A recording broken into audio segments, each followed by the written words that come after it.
গোশালায় একটা ভুটানি গরু, খুবই ছোট সাইজের যে ভুটানি গরু, 3.5 থেকে 4 মণ মাংস হবে আনুমানিক। কিন্তু এই জাতীয় গরু সামনাসামনি প্রথম আমি দেখলাম।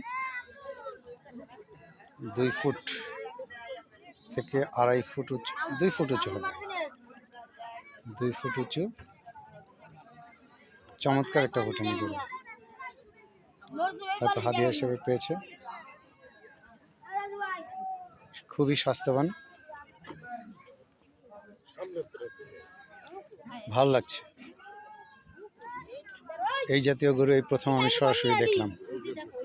ছবিতে দেখেছি কিন্তু সরাসরি আমার কখনো দেখার সুযোগ হয়নি, এই প্রথম দেখলাম।